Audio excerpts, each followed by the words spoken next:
Assalamualaikum warahmatullahi wabarakatuh, Bapak Kiai dan Bu Nyai yang mungkin hadir pada hari ini, rekan-rekan pemateri lain dan juga para peserta dan panitia yang saya hormati, saya banggakan, saya cintai.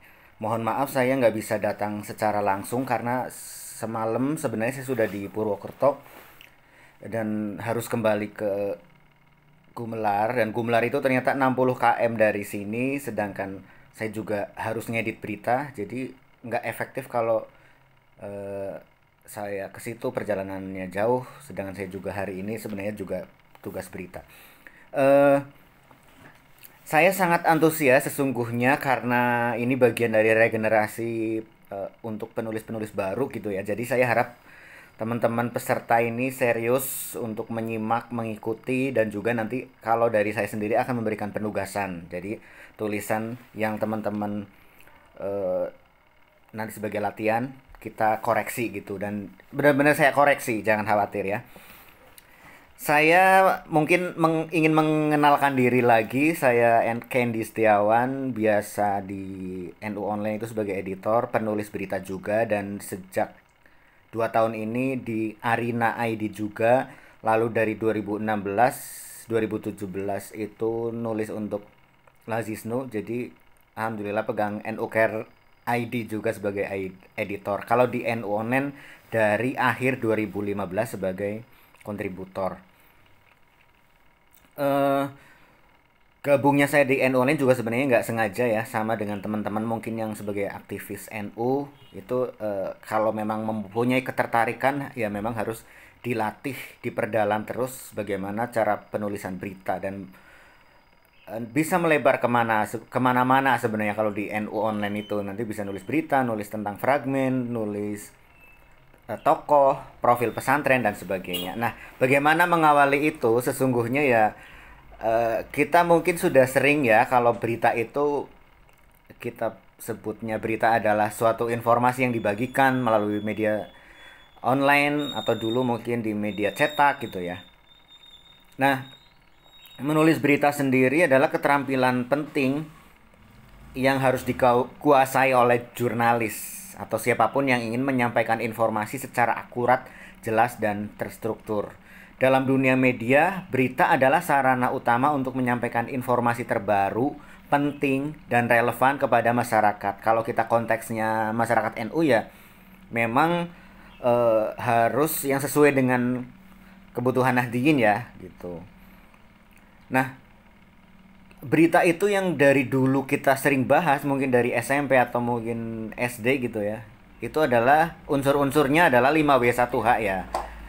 Eh, Dulu ada yang mengkritik sebenarnya penyebutan istilah 5W1H ini ya, harusnya 5W and 1H gitu ya, karena karena itu bahasa Inggris gitu. Tapi yang penting tahu maksudnya dan memahami apa itu yang dimaksud dengan 5W1H ini. Kita akan merefresh ya. W yang pertama itu adalah what atau apa. Jadi apa yang terjadi ini yang menjelaskan peristiwa atau kejadian yang dilaporkan. Misalnya kalau di NU ya pelantikan PCNU Banyumas masa hikmah 2022-2029 misalnya. Who, siapa yang terlibat dalam peristiwa tersebut. Nah, ini mencakup orang-orang yang terlibat atau menjadi subjek utama dalam kejadian. Misalnya kalau dalam pelantikan itu tadi ya, para pengurus lembaga-lembaga gitu, terus yang melantik itu adalah Ketua PWNU Jawa Tengah misalnya. When, kapan peristiwa itu terjadi? Ini menyertakan waktu yang tepat atau periode kejadian-kejadian sebagai informasi yang penting dalam berita. Misalnya, pelantikan diadakan pada Kamis 29 Januari 2024 misalnya. Terus where atau di mana? Di mana? Misalnya di gedung PCNU Banyumas, jalan apa, kelurahan apa, kecamatan apa, Kabupaten Banyumas, Jawa Tengah.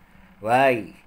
Itu mengapa ya peristiwa itu terjadi, pelantikan itu kenapa diadakan, biasanya itu terkait dengan pelantikan ini supaya lebih apa untuk mengesahkan masa hikmah ya. Saya lupa kemarin itu saya sempat menyampaikan hikmah dan hikmat. Nanti kita bahas nanti. Masa hikmah 2024-2029. Terus why udah tadi ya. How bagaimana kejadian atau peristiwa itu terjadi yang mungkin eh, bisa disebutkan bahwa pelantikan dilakukan oleh siapa? Oleh Ketua PWNU Jawa Tengah. Lalu dengan kondisi seperti apa? Lalu misalnya dengan apa namanya tuh? Pelantikannya dengan penabuhan gong misalnya ya. Ya gitu. Atau pengucapan janji ikrar pengurus gitu misalnya. Itu berarti udah masuk how atau bagaimana. Kemudian bisa diceritakan juga antusias Nahdien yang hadir mengikuti dengan hikmat. Nah itu hikmat itu adalah suasana ya, suasananya dengan hikmat. Sedangkan masa hikmah itu adalah masa bakti. Jadi kalau kita nyebut pelantikan pengurus NU itu adalah masa hikmah 2024-2029. Tapi kalau mengikuti dengan hikmat berarti pakai T. Itu maksudnya antara hikmat dan hikmah. Gitu. Jadi inti-inti 5W1H itu udah jelas ya dan ini pasti gampang lah penerapannya. Kita sudah terbiasa sebenarnya kalau kita cerita dengan teman. Tadi dari mana? Oh, saya dari taman kota gitu. Jam berapa, hari apa dan sebagainya itu kan. Terus ke taman kotanya dengan siapa, ngobrolin apa atau menemukan apa gitu kan sehari-hari juga udah kita lakukan sebenarnya. Jadi tinggal mengubahnya menjadi berita. Kalau itu adalah sebuah data gitu. Entah pelantikan atau apa gitu ya. Nah, kalau tadi kita mencontohkan berita itu adalah berbasiskan peristiwa ya. Pelantikan itu kan peristiwa. Peristiwa pelantikan gitu. Tapi sebenarnya NU Online, terutama NU Online pusat itu kadang udah nggak memuat lagi kalau sekedar pelantikan PCNU gitu. Misalnya gini, Ketua PWNU melantik PCNU Banyumas masa hikmah 2024-2029 itu udah kayak semacam bukan berita, bukan nggak terlalu bernilai berita sehingga editor akan pilih-pilih gitu. Tapi kita bisa menonjolkan pesannya, misalnya lantik pengurus PCNU Banyumas Gus Rozin titik 2 jadilah pengurus yang gimana gitu. Nah itu berbasis acara dan berbasis makna atau pesan. Nah ini yang trik utama supaya teman-teman bisa menembus NU Online Pusat dan sebenarnya apa ya semua PCNU atau Jawa Tengah gitu ya, website PCNU Banyumas atau website NU Online Jawa Tengah itu juga sekarang udah mengedepankan itu pesan gitu. Kalau misalnya gini, dulu kita mungkin ini ya, pelantikan PCNU Banyumas dihadiri ribuan peserta ribuan Nahdien itu mungkin dulu jadi keunggulan ya. Nah, sekarang ini bukan gitu. Bukan hal istimewa untuk sebuah angle berita gitu. Nah, jadi kita bisa mengolahnya menjadi berbasis acara dan berbasis pesan atau makna. Kalau berbasis acara yaitu tadi ketua pengurus PCNU Banyumas dilantik. Tapi kalau berbasis pesan adalah menonjolkan apa yang disampaikan oleh mungkin kiai atau pengurus yang lebih tinggi atau mungkin PBNU sempat datang ya kita tulis sebagai angle atau lead beritanya. Tapi gini catatannya, kalau pun acara di PCNU kemudian yang hadir itu adalah kapasitasnya tokoh nasional atau ketua PBNU atau sekretaris PBNU itu tuh masih bisa dijadikan angle berita ya. Misalnya gini, Gus Yahya lantik pengurus PCNU Banyumas itu masih ini atau pelantikan PCNU Banyumas dihadiri Gus Yahya gitu. Nah, kalau mau model seperti itu berarti ada beberapa berita sebenarnya nantinya gitu. Atau lebih ke misalnya nih ada kentongan 200 personel gitu.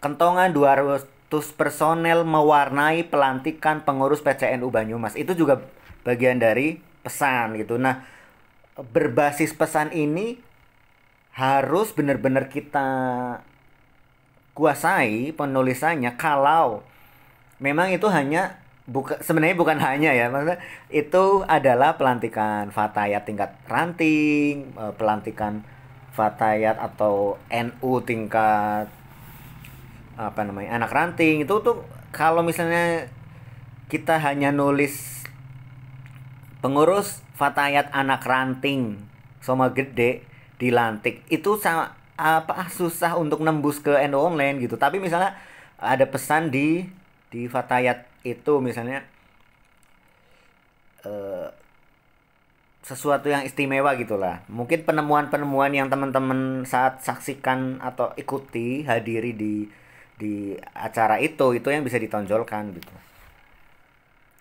Nah, kedua pendekatan ini pesan ataupun acara bisa digunakan ya dan harus pandai-pandai sih memilih kapan mau menulis dengan pendekatan pesan dan pendekatan hanya sekedar acara. Jadi yang acara itu yang itu ya tadi yang PCNU Banyumas dilantik. Itu yang aslinya susah nembus. Jadi kita harus pakai taktik. Nah, yang penting juga sebenarnya adalah menuliskan kalimat deskripsi dan narasi. Karena kita bukan sekedar memasukkan data ya, tapi data itu mengalir dengan enak dibaca.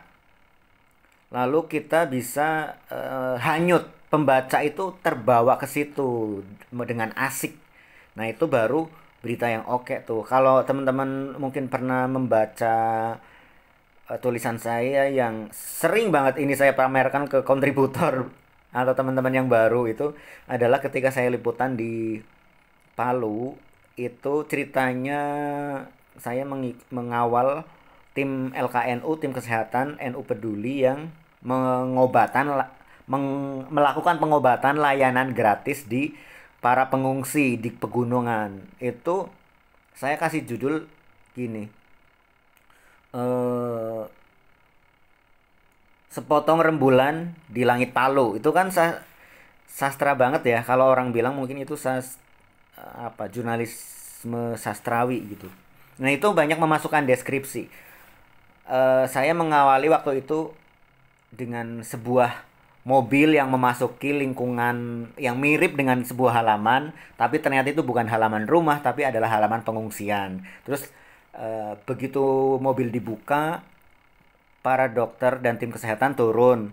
Lalu warga mulai menyambut dan langsung menggelar karpet dekrit ya karpet lah untuk eh, ditata sebagai tempat layanan konsultasi gratis dari dokter NU dan warga bisa melakukan pemeriksaan dan konsultasi misalnya sakit apa keluhannya gimana tuh kalau di pengungsian biasanya soal diare gitu ya terus mungkin mulai gatel gitu terus pusing dan sebagainya gitu terus suasana yang dokter siapa lagi memeriksa dan sebagainya itu juga diceritakan. Nah, deskripsi itu teman-teman bisa mengingat lagi bahwa itu biasanya berguna untuk menambah kedalaman informasi dalam berita ya. Deskripsi memberikan gambaran rinci tentang objek, tempat atau suasana yang ada di sekitar kejadian yang dilaporkan. Kalimat deskripsi dapat membantu pembaca membayangkan situasi dengan lebih jelas dan mendalam. Dulu guru SMA saya itu pernah membagikan deskripsi itu adalah menyajikan ke dalam tulisan apa yang mata kita lihat, apa yang penciuman kita rasakan, apa atau bau yang penciuman kita tangkap gitu ya. Kemudian telinga kita mendengar apa, bahkan kulit kita merasakan apa. Nah, itu supaya tersampaikan kepada pembaca nanti akhirnya terbawa, itu maksudnya deskripsi. Misalnya begitu memasuki ruangan itu saya melihat warna putih mewarnai seluruh dinding. ketika mata saya menghadap ke arah kiri, ternyata sebuah panggung besar telah dibangun atau telah didirikan. Sesaat kemudian seorang penari cilik masuk ke dalam panggung atau datang ke apa maksudnya itu? Datang ke arah panggung dan segera melakukan gerakan-gerakan. Terus musik pun sudah terdengar sejak kira-kira 2 detik sebelum si penari cilik ini masuk. Begitu penari ini masuk, musik semakin keras, bertabur antara gong, calung, kendang yang semakin ritmis. Suara seorang penyanyi begitu merdu ketika dia mengucapkan Lila nono pamit mulih gitu. Nah, itu deskripsi, itu bahkan deskripsi yang terhubung dengan narasi juga gitu. Nah, kita ngomong narasi setelah ini. Jadi deskripsi itu teman-teman harus mulai mencoba ya. Meskipun bukan untuk liputan, kita bisa mencoba mendeskripsikan itu. Misalnya tadi ketika memasuki ruangan atau sekolah tempat acara, kita bisa membayangkan begitu saya memarkir motor, saya turun dan di kanan kiri parkiran sudah banyak atau ada 3 motor lain dan sebagainya gitu. Saya pun segera mengunci motor saya dan menaruh helm dan segera beranjak ke lokasi acara.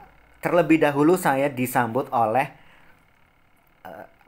resepsionis atau panitia bagian pendaftaran. Nah, itu tuh sudah terbayangkan. Kita bisa membayangkan oh iya ya gitu. Nah, itu bisa diterapkan ketika teman-teman pelantikan itu tadi. Misalnya soal tadi tarian atau penampilan musik gitu. Supaya kita bisa nembus ke NU Online dan media-media lain dengan tulisan kita itu berwibawa ya, gagah gitu. Nah, kalau narasi seperti apa? Narasi itu adalah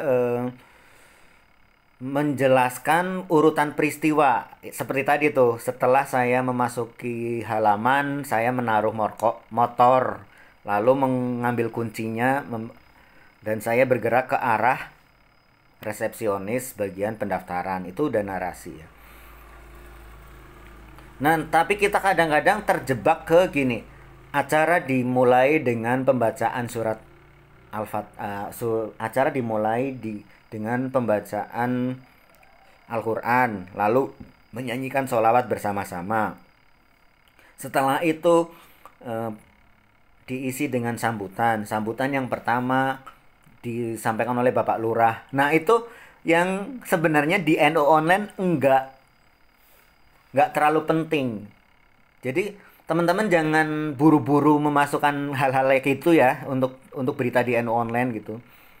Apalagi kalau di NU Online pusat gitu. Kalau hanya sekedar sambutan pertama diisi oleh, sambutan kedua oleh, acara dimulai dengan menyanyikan lagu Indonesia Raya gitu. Ya itu suasana yang bisa kita ceritakan juga, tapi kalau menceritakan bagian awal itu redaksi akan pikir-pikir banget gitu. Apalagi hanya sekedar acara di ranting atau anak ranting atau bahkan acara di PCNO gitu. Kalau itu kan hal biasa gitu. Tapi teman-teman bisa menyertakan di bagian akhir. Jadi maksudnya gini, jangan sampai kalau gini, NU Online itu kan minimal 300 kata ya. Jangan sampai 100 katanya itu atau bagian awalnya itu hanya yang kayak gitu-gitu. Jadi itu akan sangat susah untuk menembus di NU Online. Nah, berikutnya mungkin kita soal lead terus piramida terbalik gitu ya. Itu teman-teman harus pelajari sendiri lah. Saran saya tuh harus tentang piramida terbalik, terus EYD. Itu tuh harus remind sendiri ya. Mungkin enggak terlalu banyak hal-hal teorinya gitu. Tapi mungkin tentang piramida terbalik ingin saya ceritakan ya, bahwa piramida terbalik itu intinya adalah menceritakan bagian-bagian penting di bagian-bagian awal. Semakin ke bawah semakin sebenarnya nggak penting gitu. Kenapa kita harus memakai prinsip itu? Karena pembaca apalagi media online itu kan waktunya terbatas. Kita kalau hal-hal pentingnya ditaruh di atas, kita scroll scroll gitu. Maksudnya itu makanya tadi yang acara dimulai dengan menyanyikan Indonesia Raya itu nggak terlalu penting untuk di end online gitu. Kecuali gini, Indonesia Rayanya itu mungkin diiringi dengan penari dari Banser, koreografi Banser, tapi kan Indonesia Raya nggak ya, Indonesia Raya nggak boleh ya. Nah mungkin solawat tuh, kalau solawat yang instrumennya menarik, lalu ada koreografi yang menarik, itu bisa dijadikan angle juga, bahkan dijadikan berita utama tuh. Nah, eh gini, yang jadi kekurangan teman-teman di organisasi IPNU PMI gitu ya, itu sekedar itu tadi, sehingga pesan yang sebenarnya ingin memasukkan pesan bahwa acara itu tuh jadi kita nggak pedulikan karena nggak menarik di bagian awal gitu. Jadi kembali ke soal menyampaikan pesan sebagai angle berita atau makna itu bisa dijadikan trik. Misalnya gini, acara pelatihan IPNU, seminar kebangsaan yang diikuti oleh IPNU Banyumas gitu. Itu kan acaranya, tapi kita bisa menaruh gini, eh, penyanyi difabel memimpin koreografi atau memimpin orkestra di pelantikan atau di pelatihan seminar kebangsaan yang diadakan oleh IPNU Banyumas. Misalnya kayak gitu. Itu bisa. Jadi kita cerita dulu tentang suasana eh, orkestra, musik orkestra ketika membawakan misalnya Yalal Waton dan sebagainya gitu ya. Lalu bahwa itu dipimpin oleh seorang ini konduktor difabel. Cerita tuh tentang dia penyajiannya seperti apa, cerita tentang difabel ini sejak kapan bisa, apakah dia pernah mengisi di acara-acara lain gitu. Nah, baru setelah itu banyak kita sajikan di bagian-bagian awal, kita memasukkan gini, aksi atau penampilan difabel itu melengkapi acara pelatihan kebangsaan yang diadakan oleh IPNU Banyumas. Ketua IPNU Banyumas menyampaikan bahwa pelatihan ini diadakan untuk gini gini gini gini gini. Pelatihan diikuti oleh sekian peserta. Pelatihan juga didukung oleh PCNU Banyumas. Ketua PCNU Banyumas berpesan gini gini gini gini gini. Gitu misalnya. Itu cara yang jos gitu. Lalu karena kan gini ya, jebakan atau keasikan teman-teman aktivis NU itu kalau nulis gini, acara gini, IPNU Banyumas mengadakan pelatihan jurnalistik. Acara ini diikuti oleh para calon jurnalis dari tingkat ranting yang ada di seluruh Kabupaten Banyumas. Acara dibuka dengan gitu. Acara dimulai dengan gini-gini. Acara itu diharapkan gini. Itu kalau diharapkan masih mending ya, tapi banyak yang data-data yang sebenarnya kita akhirnya di-delete oleh editor gitu. Jadi itu salah satu triknya. Nah, kita beralih ke keterangan foto ya. Kalau di NU Online itu dalam penulisannya sekarang sama dengan di dalam isi, misalnya acara tersebut berlangsung di Hotel Aston 20 Desember 20 Desember 2024. Penulisannya adalah misalnya Rabu dalam kurung 12 garis miring 12 bulan ya, 12 Desember 2024. Berarti 12 garis miring 12 garis miring 2024 gitu. Nah, keterangan foto ini mungkin bisa kerjasama dengan bagian materi tentang foto soal pemilihannya ya. Nah, teman-teman harus memberikan keterangan, misalnya tadi tentang penampilan difabel karena kita mengambil fotonya itu adalah pas penampilan mereka. Jadi gini, penampilan orkestra yang dipimpin oleh si Fulan difabel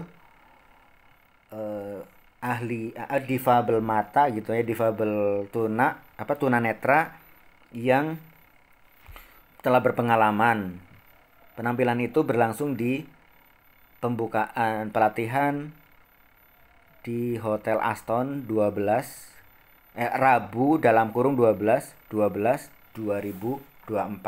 Jadi supaya kita tahu sampai tahunnya gitu, dan itu teman-teman harus lengkap menuliskan tanggalnya gitu. Nah, kalau di NU Online sendiri tuh seperti apa sih berita-berita yang dimuat? Nah, NU Online pasti teman-teman udah tahu ya bahwa fokusnya adalah pemberitaannya ya tentang NU, tentang kebijakan pemerintah yang kita kritisi gitu. Kebijakan pemerintah yang tidak membela rakyat itu kita sekarang juga kita kritisi di pemberitaan gitu. Dan tentu kegiatan organisasi tapi dengan pendekatannya seperti tadi itu ya. Lalu ke sosial, lingkungan, pendidikan, prestasi-prestasi ma'arif, prestasi pesantren itu bisa kita tulis gitu. Terus ketika kita liputan kita harus punya bayangan mau nulis tentang ini. Tapi tidak menutup kemungkinan tentang ternyata ada penemuan yang menarik nih, aku mau nulis itu gitu. Gitu juga bisa. Nah, soal tulisan dan gaya itu diantaranya gini, jernih dan lugas. Tulisan harus jelas, tidak berbelit-belit, dan mudah dipahami oleh berbagai kalangan pembaca. Kenapa nggak berbelit-belit? Jadi gini, salah satu yang berbelit-belit itu gini.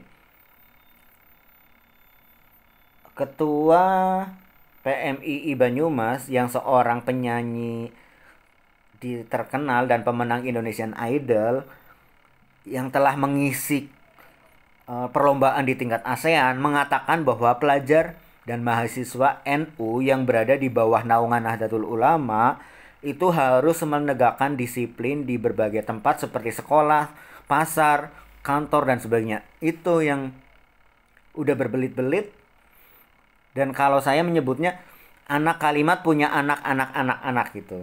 Padahal kita bisa meringkasnya gini. Ketua PMII Banyumas si Fulan mengatakan mahasiswa dan pelajar harus disiplin.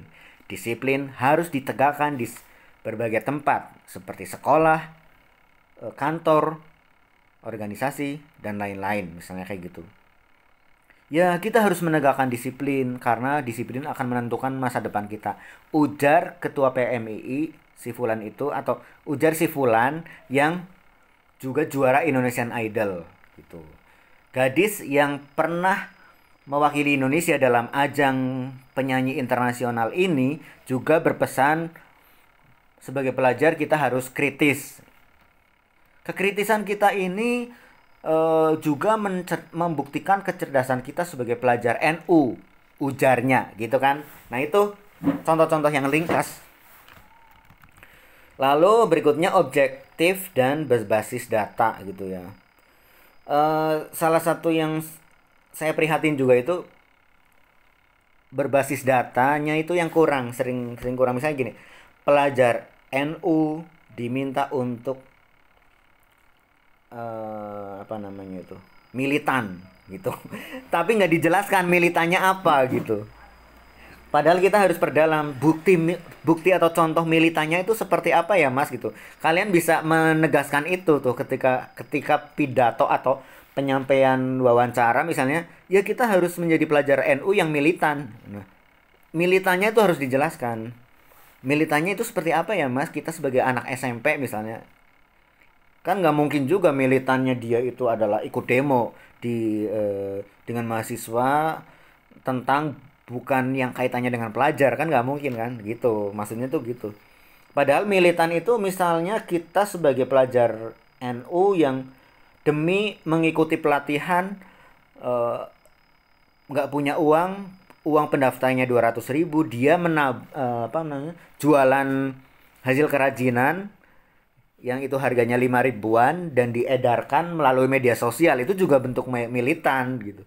Dan itu menjadi keistimewaan, menjadi berita juga tuh. Misalnya si Agus mengumpulkan uang untuk pendaftaran pelatihan Ibnu dengan menjual karya lukisnya di media sosial gitu tuh suatu berita juga gitu. Jadi itu kepekaan-kepekaan yang bisa di ini ya, olah gitu. Nah, NU online itu juga tidak memberitakan konflik internal, lalu dukungan kepada caleg gitu misalnya ya, yang terlibat di politik. Misalnya gini, si Fulan yang juga anggota DPR dari PDI gitu, itu tuh jangan gitu dihindari itu biasanya. Lebih ke apalagi kalau dia kinerja yang kita beritakan itu sebenarnya kepentingan untuk partainya gitu, itu nggak juga, biasanya lebih ke bagian-bagian itunya dihilangkan gitu atau menyudutkan pihak lain gitu. Makanya kita dengan pihak-pihak yang baik konflik internal, misalnya Banser lagi konflik dengan siapa tuh, kita hati-hati banget memberitakannya karena untuk menghindari kericuhan di masyarakat. Kita sebenarnya ya tentu membela Banser dan sebagainya ya. Tapi kalau potensi pemberitaannya menimbulkan konflik di masyarakat atau perpecahan gitu ya kita harus hindari. eh Tips dari saya adalah baca sebanyak-banyaknya dan menulis sebanyak-banyaknya. Membaca itu sebanyak-banyaknya media-media atau berita-berita yang sudah dimuat itu akan melatih kita gitu ya. Kadang editor menolak tulisan kita tapi nggak memberikan penjelasan gitu. Karena ya apalagi kalau media non NU ya. Kalau NU online saya masih kadang-kadang baik, sok baik gitu, maksudnya pura-pura, maksudnya gini, semaksimal mungkin kita, oh ya ini kayaknya anak ini bagus nih kalau kita didik, sehingga saya pikir ya udah kita koreksi gitu, termasuk nanti yang teman-teman sebagai tugas itu saya koreksi gitu. Tapi editor lain karena sibuk, karena dia kebentur-bentur dengan kegiatan ini kegiatan itu ya akhirnya nggak telaten gitu. Jadi tolong bantu teman-teman editor termasuk saya juga dengan tulisan kalian yang memang udah rapi. Nah, bagaimana supaya rapi? Baca sebanyak-banyaknya dari media lain atau media NU online yang sudah dimuat, dan juga latihan sesering mungkin. Seperti tadi saya bilang, meskipun bukan untuk liputan, bukan untuk dimuat, nggak apa-apa. Kita nulis dari hal sehari-hari gitu. Itu sebagai kebiasaan ya, melatih kebiasaan. Seperti orang katanya nih belajar motor itu kan juga bukan karena besok harus berangkat ke kantor baru belajar besok, kan enggak. Pasti hari ini atau berminggu-minggu sebelumnya udah berlatih motor, mengendarai motor dan sebagainya. Menulis juga begitu. Nah, caranya adalah dengan menulis sebanyak-banyaknya baru kita semakin pede untuk mengirim ke media termasuk NU online.